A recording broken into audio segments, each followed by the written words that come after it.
Assalamualaikum warahmatullahi wabarakatuh. Bismillah walhamdulillah wala hawla wala quwwata illa billah. Allahumma salli wa sallim ala sayyidina Muhammadin miftahi babi rahmatillah adada ma fi ilmillah salatan wa salaman daimaini bidawami mulkillah wa ala alihi wa sahbihi wa mawalah. Subhanaka la ilma lana illa ma 'allamtana innaka antal alimul hakim. Rabbi shrah li sadri wa yassir li amri wahlul 'uqdatam min lisani yafqahu qawli wasaddid lisani wahdi qalbi bihaqqil Qur'anil azim wa rasulil karim sayyidina Muhammadin wa ala alihi wa sahbihi ajma'in, amma ba'd. Hadirin hadirat kaum muslimin wal muslimat rahimakumullah. Kita bersyukur kehadirat Allah subhanahu wa ta'ala atas hadirnya kita di tempat yang mulia ini. Semoga dengan kita bersyukur Allah akan memberikan tambahan nikmat untuk kita semua. Salawat serta salam semoga tercurahkan kepada baginda agung Nabi Muhammad SAW, juga kepada keluarganya, para sahabatnya, serta pengikutnya sampai yaumul qiyamah. Alhamdulillah, dengan niat yang baik, dengan niat yang tulus, malam hari ini kita berada di majelis yang mulia ini. Sebelum kita belajar, kita senantiasa membaca doa atau membaca niat, yang mana niat ini yang kita baca sebelum kita belajar, nawaitu ta'alluma wa ta'lima wa tadzakkura wa tafkira wa naf'a wal intifa'a. Itu dikarang, ditulis oleh seorang ulama besar yang sering kita dengar namanya di majelis ini ketika saya menyampaikan ceramah. Siapa yang menulis atau yang mengarang itu doa ataupun niat di dalam menuntut ilmu? Beliau tidak lain dan tidak bukan Al-Habib Abdullah bin Alawi Al-Haddad, seorang ulama besar di zamannya. Beliau tulis ini niat dengan penuh keikhlasan, sehingga apabila kita membaca, diharapkan mudah-mudahan niat kita sudah benar, sudah lurus. Kita mencari ilmu, menuntut ilmu, mendengarkan ilmu, maka dengan niat yang baik kita pun akan diberikan pahala ataupun ganjaran orang yang menuntut ilmu. Amin ya rabbal. Nawaitu at-ta'alluma, saya niat at-ta'alluma, ta'allum belajar, wa ta'lima mengajar, wa tadzakkura saya niat untuk diingatkan. Artinya kita masuk ke dalam majelis ilmu siap untuk diingatkan, siap untuk dinasehati, siap untuk diomongi, wa tadhkira dan siap pula untuk memberikan peringatan. Niat pula untuk memberikan peringatan. Wa naf'a memberi manfaat, wal intifa'a mengambil manfaat. Terus-terusannya apa? Wal ifadata wal istifadah, niat untuk memberikan manfaat sama dan juga mengambil manfaat. Faedah juga artinya manfaat. Wal hatha ala tamasuki, dan niat menganjurkan, mendorong untuk berpegang teguh kepada kitab Allah, yaitu Al-Quran dan sunnah Nabi Muhammad sallallahu alaihi wasallam. Wa du'a ilal huda, dan saya niat untuk apa? Mengajak kepada kebaikan, mengajak kepada kebaikan atau menunjukkan kepada kebaikan. Wa dalalata ala khair, dan juga menunjukkan kepada kebaikan. Kalau tadi yang pertama mengajak kepada petunjuk, doa ilal huda. Wa dalalata ala khair, dan niat untuk memberikan petunjuk, memberikan petunjuk. Kemudian selanjutnya apa? Wabtigha'a wajhillah. Wabtigha'a wajhillah. Niat hanya nuntut ilmu ini hanya karena apa? Mencari keridhaan Allah Subhanahu wa taala. Ya. Wabtigha'a wajhillah wa mardatihi, dan keridhaan Allah, wa qurbihi, dan kedekatan kepada Allah, wa thawabihi, dan pahala dari Allah Subhanahu. Ini niat yang sering kita baca berulang-ulang ketika kita menuntut ilmu. Dan ketahuilah, segala amal yang kita lakukan termasuk menuntut ilmu, kalau tidak disertai dengan niat yang baik, maka amalannya sia-sia. Makanya kita diingatkan, nawaitu ta'alluma wa ta'lima wa tadzakkura wa tadhkira wa nafa' wal intifa' wal ifadata wal istifadah wal hatha ala tamassuki bi kitabillahi wa sunnati rasulih sallallahu alaihi wasallam, dan seterusnya. Mudah-mudahan dengan niat yang tulus, dengan niat yang baik ini, Allah akan memberikan manfaat daripada ilmu yang kita dengarkan malam hari ini. Amin ya rabbal alamin. Kita lanjutkan tentang adab-adab seorang alim, adab-adab orang yang tahu tentang ilmu agama. Yang pertama kita sudah mendengar tentang al-insaf. Kemudian yang kedua adalah qaulu la adri au Allahu a'lam. Yang pertama adalah insaf, menyadari kebenaran. Yang kedua adalah perkataan la adri, saya tidak tahu, atau perkataan Allahu a'lam, ya, Allah yang maha tahu. Ini adabnya orang yang berilmu. Ketika ditanya oleh seseorang, oleh muridnya atau oleh siapapun, dan dia nggak tahu, maka jawab Allahu a'lam. Wa qad qala Ibnu Mas'udin radhiyallahu anhu, dan telah berkata sahabat Ibnu Mas'ud radhiyallahu anhu, man alima syai'an falyaqul bih. Siapa yang tahu tentang sesuatu, apabila ditanya maka jawab dengan apa yang diketahui. Wa man lam ya'lam falyaqul Allahu a'lam. Dan siapa yang ditanya kemudian enggak tahu, jawab bahwa Allahu a'lam, Allah yang maha tahu. Fa inna minal ilmi ayyaqula lima la ya'lam Allahu a'lam. Sebab kata beliau, termasuk bagian daripada ilmu, apabila dia tidak tahu kemudian dia mengucapkan Allahu a'lam, maka Allahu a'lam ini termasuk bagian daripada ilmu. Jangan kita menganggap bahwa orang itu ditanya nggak bisa jawab. Saya tanya, ini kadang-kadang ada orang yang demikian. Jadi tanya, niatnya ini untuk apa? Niatnya untuk menjatuhkan orang yang ditanya. Ya, sekarang kita sudah tahu kalau ada orang nggak bisa jawab, itu bukan berarti menunjukkan kalau dia itu bodoh atau nggak ngerti, tapi itu bagian daripada ilmu. Nggak tahu terus mau jawab apa? Kadang-kadang anak wong sing takon aneh-aneh. Ada yang tanya aneh-aneh. Nah ini kalau yang semacam ini kita nggak tahu, Allahu a'lam, nggak akan menurunkan derajat kita. Beb, saya sudah jawab, saya nggak ngerti, saya ngomong Allahu a'lam.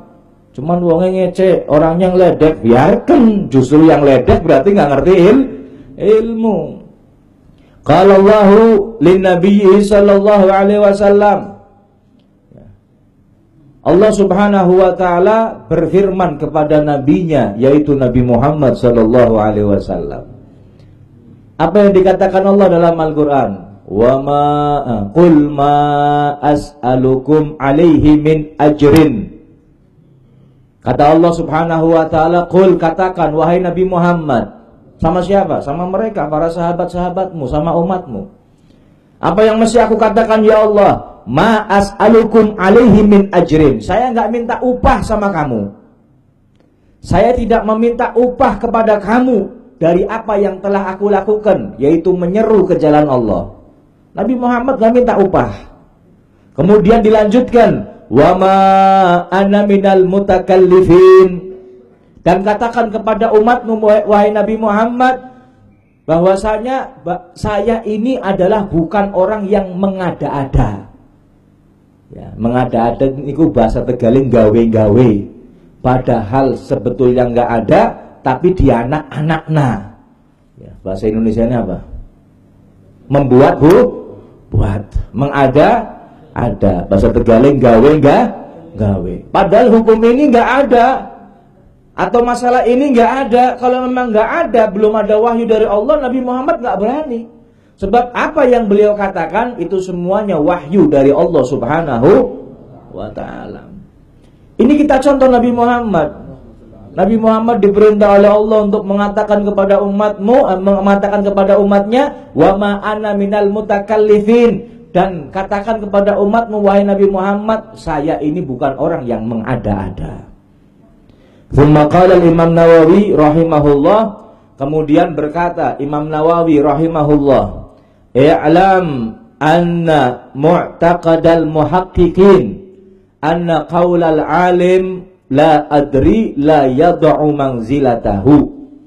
Imam Nawawi mengatakan bahwasanya keyakinan orang-orang muhaqqiq, orang yang benar, orang yang soleh, para ulama yang lurus, mereka punya keyakinan bahwasanya perkataan seorang alim, orang yang berilmu kemudian mengatakan la adri, saya nggak tahu, ditanya saya nggak tahu, maka perkataan tersebut la yad'u manzilatahu, tidak akan merendahkan kedudukannya. Tidak akan merendahkan kedudukannya. Bal huwa dalilun ala idhami mahallihi. Bahkan itu adalah bukti kalau dia ini punya kedudukan yang agung. Wa taqwahu, dan juga menunjukkan bahwa orang ini benar-benar takwa kepada Allah. Wa kamali ma'rifatihi, dan menunjukkan bahwa orang ini adalah orang yang sempurna pengetahuannya. Orang yang sempurna pengetahuannya. Li'annal mutamakkina la yadurruhu adamu ma'rifatihi masaila ma'dudah. Sebab sesungguhnya orang yang ahli dalam ilmu itu tidak akan celaka. Tidak akan celaka apa? Dimana dia nggak mengetahui semua masalah, nggak akan celaka. Dan nggak harus orang alim ini tahu semua masalah, nggak harus. Ya. Dan ini bukan sesuatu yang membahayakan bagi orang alim, bukan sama sekali. Bal yustadallu ala qawli la adri ala taqwahu. Bahkan yang namanya perkataan la adri ini menunjukkan atau dapat dijadikan bukti bahwa orang tersebut adalah orang yang bertakwa kepada Allah Subhanahu wa annahu la yujasifu fi fatwa, dan menunjukkan orang yang sering ngomong apa orang alim yang ditanya nggak tahu, la adri saya nggak tahu, atau jawabannya Allahu a'lam, ini menunjukkan bahwa orang tersebut tidak serampangan, tidak sembarangan di dalam memberikan fatwa. Ya. Jadi jangan merasa kalau diri kita ditanya nggak tahu, saya apa istilahnya, terus dianggap bodoh, terus kita minder. Enggak, justru omongan la adri ini menunjukkan takutnya kita kepada Allah Subhanahu wa ta'ala. Qala Sayyidina Amirul Mu'minin Ali bin Abi Thalib karamallahu wajhah. Sayyidina Ali bin Abi Thalib karamallahu wajhah, beliau berkata, wa bardaha ala kibdi, wa bardaha ala kibdi, wa bardaha ala kibdi, sejuk hatiku, adem ayem hatiku, ya, senang bunga hatiku, kata Sayyidina Ali. Qalu, mereka bertanya, wa madzaka ya Amirul Mukminin, kenapa kau mengatakan demikian wahai Amirul Mukminin? Yang mau Tegal kan ngomongin bunga nemen hatinya. Ya, wa bardaha ala kibdi, ya, sejuk hatiku, kata beliau. Ada apa wahai Amirul Mukminin? Qala, beliau berkata, an yus'alar rajul amma la ya'lam fayaqulu Allahu a'lam. Saya senang, saya bunga ketika ada seseorang ditanya satu perkara dan dia nggak tahu, kemudian dia mengucapkan Allahu a'lam, Allah yang maha tahu. Ini menyejukkan hati beliau Sayyidina Ali karamallahu wajhah. Wa an Ibnu Abbas radhiyallahu anhuma junnatul alim la adri. Ibnu Abbas radhiyallahu anhu mengatakan junnatul alim, bentengnya orang alim, perisainya orang alim. La adri adalah perkataan saya tidak tahu. Wal babu hadza wasi'un an kibari sahabah wa tabi'in fa kaifa bi ghairihim. Ini bab la adri Allahu a'lam, ini terjadi di masa sahabat Nabi Muhammad sallallahu alaihi wasallam. Ketika mereka ditanya dan mereka tidak tahu, mereka mengatakan la adri, saya tidak tahu. Ini sahabat Nabi, orang yang langsung ketemu dengan Nabi setelah Nabi Muhammad wafat. Ketika mereka ditanya nggak tahu tentang satu hukum, mereka mengatakan la adri. Kalau sahabat Nabi yang langsung ketemu Nabi saja mengatakan demikian, lalu bagaimana dengan kita? Ya kan seperti itu. Jadi jangan sok tahu, keminter. Wis gari ngomong la adri, selamat panjenengan. Amin ya rabbal alamin. Kita lanjutkan. Wa min adabihi, dan termasuk adab daripada orang yang berilmu, at-tawarru' 'anil futya, berhati-hati di dalam memberikan fatwa. Orang alim enggak sembarangan. Fatwa ini bukan barang dagangan. Fatwa ini bukan barang dagangan. Ini hukumnya apa? Haram. Dia kontak main duit 1 miliar, oh halal. Nah ini dagangan ini, gak main-main. Atau sudah jelas ini hukumnya haram, disepakati sama semua ulama, dia cari-cari dalil supaya itu hukumnya halal. Naudzubillahi min. Atau sebaliknya, ini hukumnya halal, dia cari dalil untuk mengharamkannya. Dicari pokoknya sesuai dengan kepentingan dirinya, kepentingan orang yang meminta, kepentingan golongannya, kepentingan organisasinya, akhirnya keluar fatwa. Naudzubillahi min dzalik, bertentangan dengan mayoritas pendapat para ulama. Ya, jadi adabnya adalah hati-hati dalam berfatwa. Ruwaina an Abdurrahman bin Abi Laila. Ya, ini seorang tabi'in. Beliau mengatakan, beliau berkata, adraktu 'ashrina wa mi'atan min ashabi Rasulillah sallallahu alaihi wasallam. Beliau yang bernama Abdurrahman bin Abi Laila menjumpai sekitar 120 sahabat Nabi Muhammad sallallahu alaihi wasallam. Ya. Jadi gurunya banyak, bukan cuma satu sahabat Nabi. Gurunya dia ketemu 120 sahabat Nabi. Yus'alu ahaduhum anil mas'alah, dia menjumpai zaman sahabat, cuman nggak menjumpai zaman Rasul. Beliau mengatakan, yus'alu ahaduhum anil mas'alah, salah satu di antara sahabat ada yang ditanya satu masalah. Wahai sahabat Nabi, ini hukumnya apa? Fayarudduha hadza ila hadza hatta tarji'a ilal awal. Ini kalau ada orang ditanya, sahabat Nabi ditanya, saking hati-hatinya nggak mau mengeluarkan fatwa, nggak mau mengeluarkan jawaban, ya dia ini ngomong nolak, saya nggak mau jawab. Coba silahkan panjenengan ketemu sahabat itu Fulan bin Fulan. Akhirnya orang yang tanya datang ke sahabat yang lain. Sahabat yang lain ngomong lagi, saya nggak berani jawab. Coba kamu tanya sama sahabat yang lain. Terus sampai muter, akhirnya wong ini balik maning karo sahabat sing pertama ditakoni. Sampai pertama lagi. Kenapa mereka hati-hati nggak mau mengeluarkan fatwa? Nanti baru ada jawaban. Wa fi riwayatin ma min ahadin yuhadditsu bi haditsin illa wadda anna akhahu kafahu iyyahu. Di zaman sahabat Nabi sallallahu alaihi wasallam, kalau ada orang yang ditanya, Rasulullah pernah mengatakan demikian, saya ingin dengar hadisnya seperti apa. Ketika ada sahabat yang hafal hadisnya ini, dia ini mau ngomong tapi dia di hatinya berharap, dia punya keinginan supaya ada orang yang mencegah, ada sahabat lain yang mencegah. Kamu jangan ngomong, sudah dari saya saja. Kepinginnya seperti itu. Lain dengan kita. Kalau kita kan sudah ngerti, ana wong takon wis nyong jawab, nyong ngerti kabeh ya. Nah, ini kita. Sahabat Nabi nggak seperti itu. Ketika mau mengeluarkan hadis saja, dia ini berharap temannya atau sahabat yang lain mencegahnya. Supaya apa? Supaya nggak mengeluarkan hadis, biar sahabat yang lain saja. Ini saking hati-hatinya mereka. Wala yustafta an syai'in illa wadda annahu kafahul futiyah.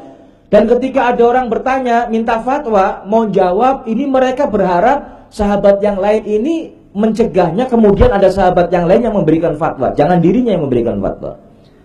Ini sikap kehati-hatian mereka, para sahabat Rasulullah sallallahu alaihi wasallam. Wa an Ibnu Mas'ud wa Ibnu Abbas radhiyallahu anhum.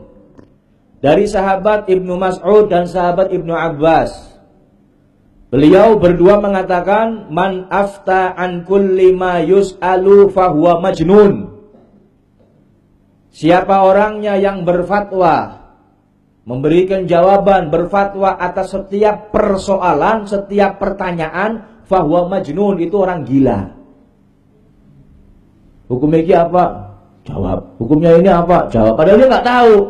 Dia jawab terus padahal nggak tahu. Maka ini majnun. Tahu majnun? Edan. Wa kana al-Imam Malik rahimahullah yaqul, man ajaba fi mas'alatin fayanbaghi qabla al-jawab ay ya'rida nafsahu 'ala al-jannati wan nari wa kaifa khalasuh. Kata Imam Malik, beliau mengatakan siapa yang ingin menjawab satu pertanyaan, ada orang tanya, ketika mau jawab dia harus memikirkan, mikir sing dawa. Ya, bukan mikir untuk kepentingan dirinya, tapi mikir apa? Mikir kira-kira apa, seakan-akan ada surga dan neraka di hadapannya. Jadi apa? Kalau mau jawab niku hati-hati. Kalau nggak tahu dia ngomong wallahu a'lam. Kenapa? Kalau dia jawabannya benar ada surga di depannya. Kalau dia jawabannya salah, hati-hati ada neraka. Jadi dia bentangkan dirinya. Dia pikirkan kalau mau jawab itu seakan-akan surga dan neraka ada di hadapannya. Wa kaifa khalasuhu, bagaimana dia akan selamat dari neraka masuk surga, kemudian masuk surga. Ini harus dipikirkan hadirin yang dimuliakan Allah. Tsumma yujib, kemudian baru menjawab. Wa qala radhiyallahu anhu, dan Imam Malik pernah berkata, ma aftaitu hatta syahidali sab'una anni ahlul lidzalik. Kata Imam Malik, saya ini tidak mau berfatwa sehingga ada 70 ulama yang menyaksikan bahwa saya pantas untuk berfatwa. 70 ulama bahwa saya ini pantas untuk padahal Imam Malik luar biasa, ilmunya luar biasa sudah. Beliau di masa-masa remajanya, di masa-masa mudanya pernah berfatwa untuk menghukum 80 kali cambukan orang yang menuduh zina. Masih ingat ya ceritanya ya? Ya, ceritanya ada, maaf, ada pelacur meninggal dunia. Wanita tidak benar, meninggal dunia. Orang semua tahu kalau ini pelacur, tahu sudah. Sehingga keluarganya, karena meninggal, keluarganya ini minta tukang memandikan, tukang mandi ini ya lebih wadon lah untuk memandikan. Ternyata banyak orang yang menolak, tidak mau untuk memandikan jenazahnya pelacur ini. Sampai akhirnya ditemukan satu orang wanita yang mau memandikan dengan syarat bayarannya tinggi. Kon gelem, bayarannya 1 juta, gelem, ya wes 1 juta buat apa sih, penting diadusi. Ya. Hadir, datang, diurus, pas lagi memandikan, maaf, sampai di kemaluannya, ya, lagi apa istilahnya, nyebokin kemaluannya. Dia ini ngomong yang dengar cuma dirinya sendiri. Wong wadon, karena dia tahu kalau ini jenazahnya seorang pelacur. Orang ngomong, konwis oleh lanangan bira. Bahasa kasarannya kayak gue, kamu sudah berzina berapa kali? Karo nyewo dicokot boyo, dicokot. Gas, orang bisa ucul, nggak bisa lepas. Geger jagat, geger, anak wong atusi dicokot boyo. Akhirnya ulama pun berdatangan berfatwa.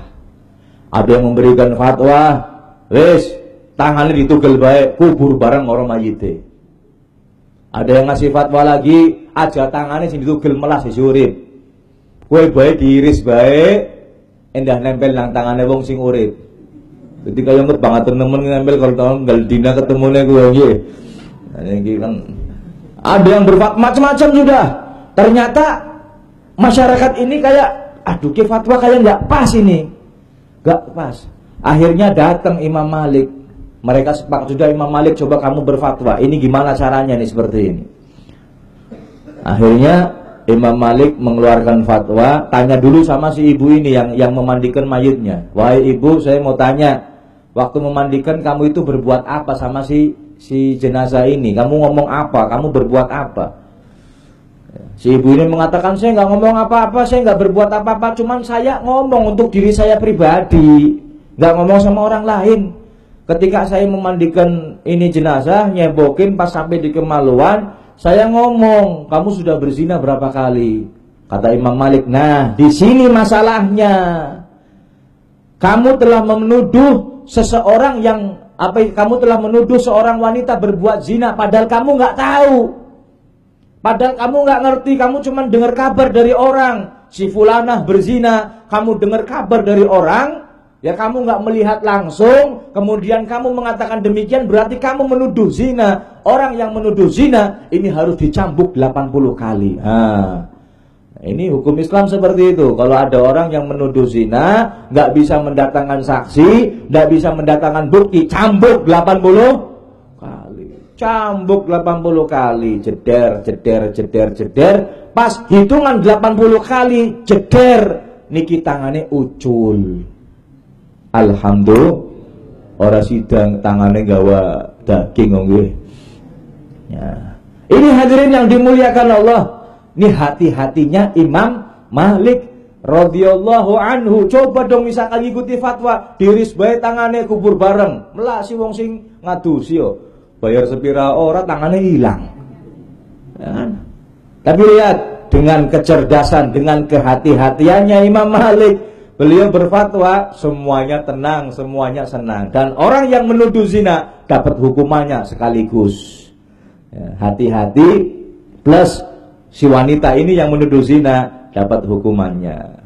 Ya, coba panjenengan nang Indonesia wong sing nuduh zina dicambuk 80 kali. Tak jamin dan separuh penduduk Indonesia isinya cambukan kabeh.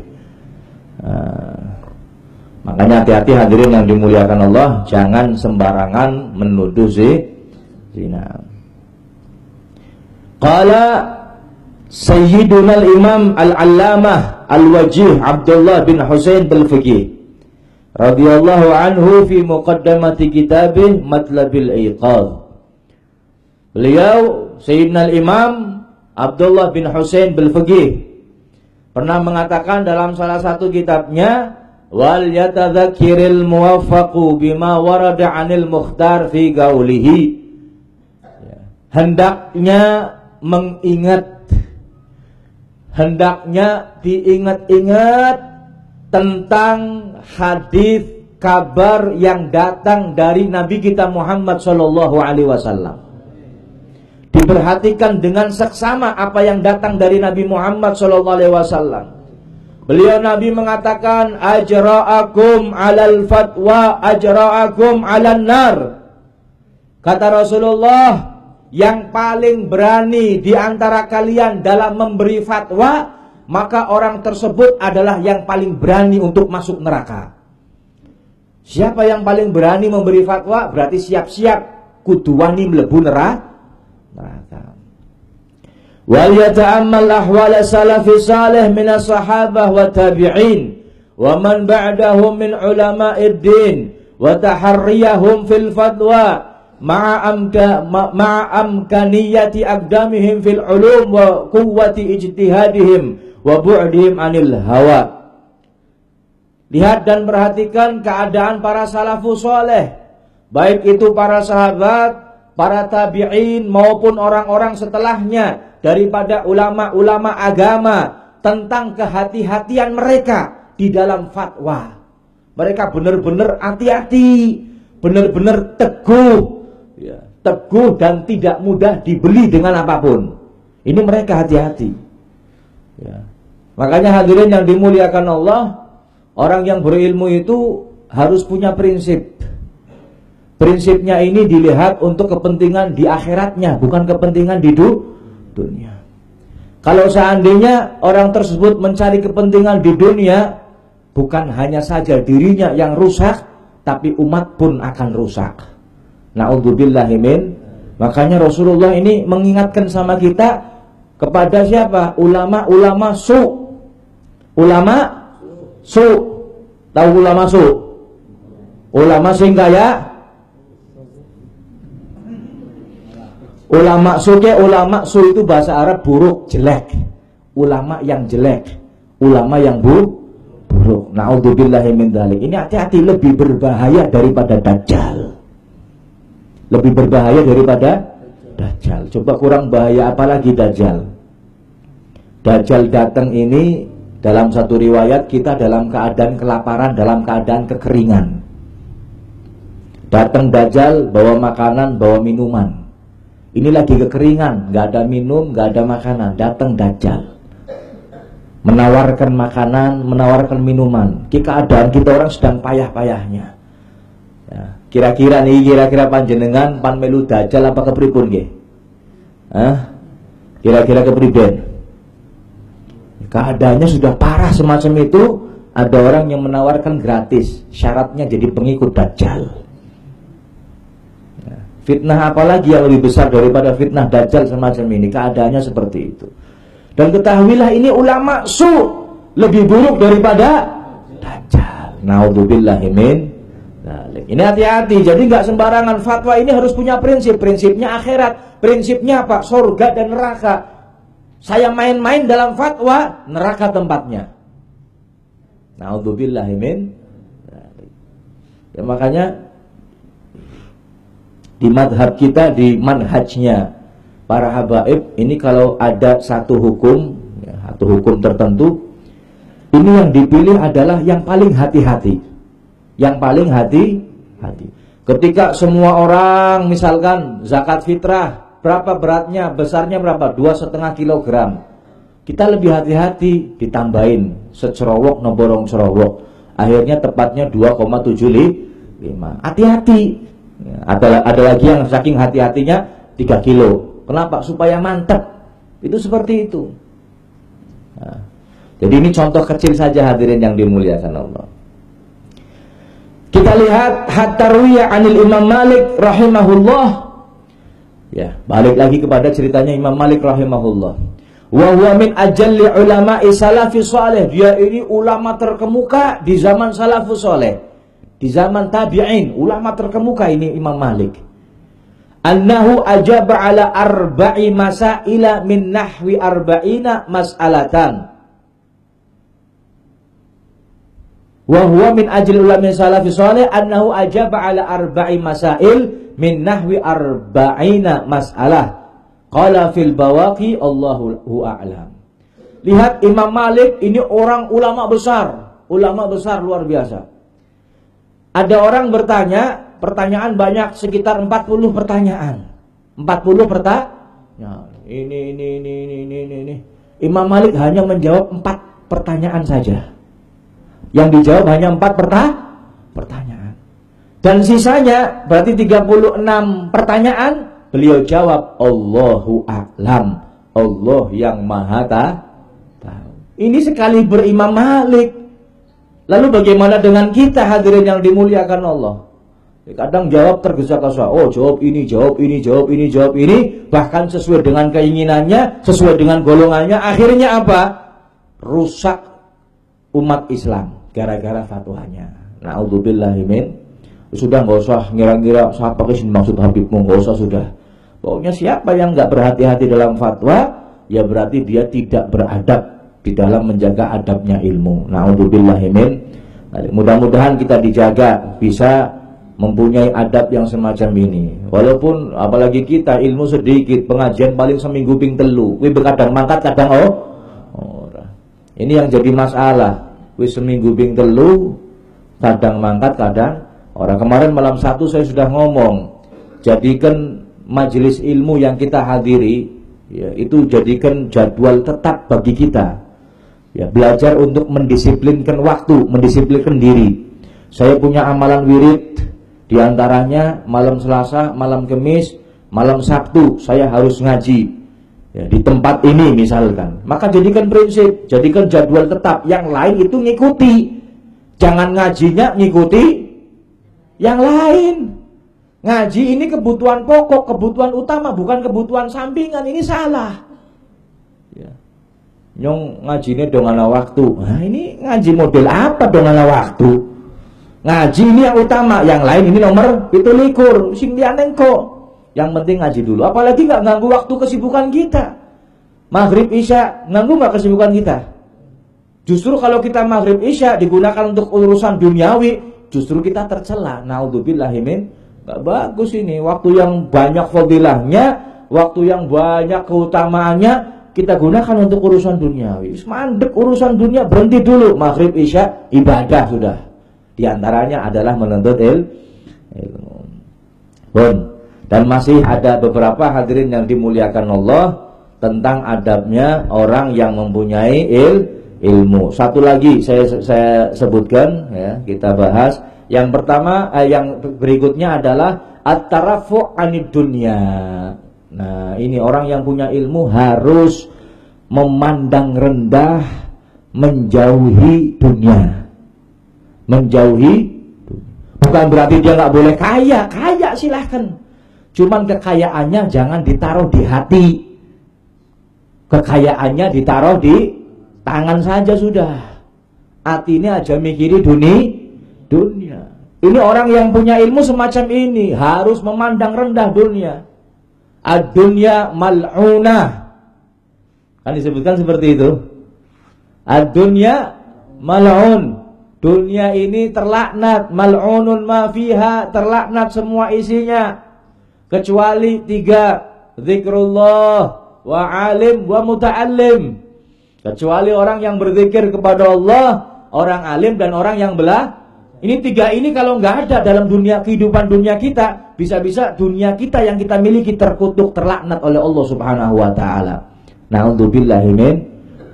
Udah dipandang rendah. Wa min adabil alim ayyakuna syarifan nafsi murtafi'an anil jababirati wa abna'id dunya. Termasuk adabnya orang alim adalah dia ini memuliakan dirinya, memandang rendah kepada kekuasaan dan jangan sampai jadi hamba-hamba dunia. Jangan sampai jadi budak-budak dunia. Na'udzubillahi min. Kalau seandainya orang alim, ulama sudah menjadi budak-budaknya dunia, maka dia itu akan susah untuk memberikan nasihat dan memberikan fatwa kepada orang lain. Contoh, wis biasa jaluk-jaluk maring wong sugih sama orang kaya. Wahai orang kaya, saya minta dong uang THR. Saya minta untuk beli ini, saya minta untuk beli itu, saya untuk kebutuhan pribadinya dia. Dia minta. Lah suatu saat orang yang diminta ini berbuat salah, kira-kira sing jaluk-jaluk kue wong alim kuwi sing jaluk-jaluk bisa ngomongi boleh? Cara bahasa Tegal dedek ilate, angel wis dedek. Kenapa? Sudah biasa minta. Ini orang yang biasa diminta berbuat salah. Kan ngomongi ku priben? Angel loh ya. Angel. Jangankan orang alim, orang biasa saja, biasa jaluk. Sing biasa main salah. Dia sudah jelas salah misalkan, pasti belani. Kenapa? Karena sudah sering dikasih. Gitu betul. Ya, mulane orang yang berilmu itu benar-benar harus punya prinsip dalam hal ini. Jangan sampai minta. Jangan sampai apa istilahnya cari dunia yang akhirnya ketika mendapatkan kedudukan dunia dari seseorang dia lalai, gak berani ngomongi. Ya, paham ya? Ini masalah ini luar biasa hadirin yang dimuliakan Allah. Banyak fitnah yang terjadi di dalam masalah ini. Karena dunia masuk, dikasih uang, dikasih ini sama pihak tertentu, sama orang tertentu. Akhirnya apa? Ketika mereka berbuat salah gak berani ngomong. Minimal meneng orang wani ngomong. Boleh ngomong senyum orang melu-melu. Ya kan? Nyong orang melu. Orang melu-melu pipin kena kia hak karo batil kok gak ikut-ikutan. Kecuali ini bener nyong orang melu-melu. Ini salah diomongi lorone kan seperti itu. Ini bener ini salah nyong orang melu-melu sih bisa orang melu-melu priben. Ya ini berarti kan salah yang semacam ini. Kalau ada hak dan batil, ikuti yang hak, jangan yang batil. Nah, makanya ini perlu insya Allah nanti akan kita bahas di pertemuan selanjutnya tentang masalah adab-adab seorang yang berilmu. Mudah-mudahan Allah berikan manfaat dari apa yang kita baca, dari apa yang kita omongkan, daripada yang kita sampaikan. Amin ya rabbal alamin. Ya, coba panjenengan ditakoni, ana wong takon wib nyong baca la ilaha illallah istiqomah wirid, itu seakan-akan jiwa saya berhadap-hadapan, roh saya berhadapan. Itu bagaimana Habib? Ya, akhirnya kita jawab ya mudah-mudahan alamat khair, tandanya kebaikan. Mudah-mudahan dikira panjenengan diterima. Lah nyong panjawab jiwa roh kepriben nyong puru wujute be ora.